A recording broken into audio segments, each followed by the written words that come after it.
কলকাতার নিউ মার্কেটের পার্শ্ববর্তী মির্জা গালিব স্ট্রিটের একটি আবাসিক হোটেলে ভয়াবহ অগ্নিকাণ্ডে অন্তত ৯ জনের মৃত্যু হয়েছে।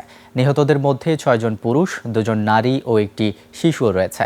কলকাতার ফায়ার সার্ভিসের পক্ষ থেকে নিহত সবাই বাংলাদেশি বলে জানানো হলেও এখনও তাদের পরিচয় আনুষ্ঠানিকভাবে নিশ্চিত করা হয়নি।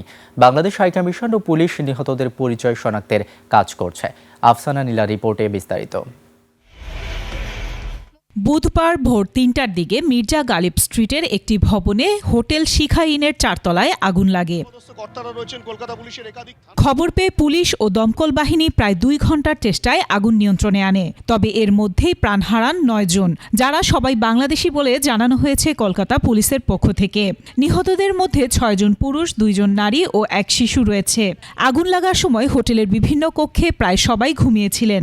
হোটেলে থাকা অন্য বাংলাদেশিরা জানান, নিহত ব্যক্তিরা হোটেলের আবাসিক ছিলেন। তারা বাংলাদেশের নাগরিক, চিকিৎসার জন্য কলকাতায় এসেছিলেন।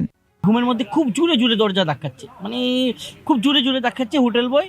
তো আমরা খুব ভয় পেয়ে গেছিলাম যে খুলবো না, এরকম একটা মানে কি হইলো যে মানে ধাক্কানোর মানে খুব জোরে জোরে। তারপর খুললাম, খোলার পরে হোটেল বয় বলতেছে, দাদা বিল্ডিংয়ে আগুন লাগছে, একটু সেভ হন। পরে বাচ্চাকে নিয়ে কোনো রকমে আমরা বেরিয়ে আসতে পারলাম আর কি। আমরা রাত্রে 2টার দিকে রুমে শুয়েছিলাম, তখন দেখলাম যে প্রচন্ড হাউকা হচ্ছে। পরে বেরিয়ে আসতে দেখলাম যে উপরে আগুন লেগেছে। বাংলাদেশ থেকে কিসের জন্য? চিকিৎসার জন্য। ম্যাক্সিমাম মানুষ চিকিৎসার জন্য হয়তো টুরিস্টও আসছে। এ ঘটনায় আহত অন্তত ৬০ জনকে কলকাতা মেডিকেল কলেজ হাসপাতাল সহ অন্যান্য হাসপাতালে ভর্তি করা হয়েছে।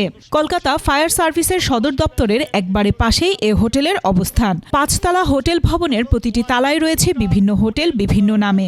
অভিযোগ পাওয়া গেছে, সংকীর্ণ পথ আর অব্যবস্থাপনায় পৌরসভার অনুমতি ছাড়াই গড়ে উঠেছে এসব হোটেল। কলকাতা পুলিশ জানিয়েছে, এসি থেকে আগুন লেগেছে বলে প্রাথমিকভাবে তথ্য পাওয়া গেছে।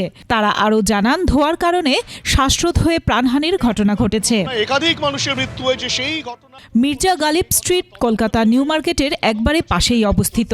এদিকে মাত্র 2 দিন আগে পশ্চিমবঙ্গের বীরভূম জেলার তারাপীঠের একটি হোটেলে আগুনে একই পরিবারের 6 জন সহ 8 জনের মৃত্যু হয়। এখানে অনুমতি দিল সেই নিয়ে কিন্তু আফসানা নীলা, ডেস্ক রিপোর্ট, 21 টেলিভিশন।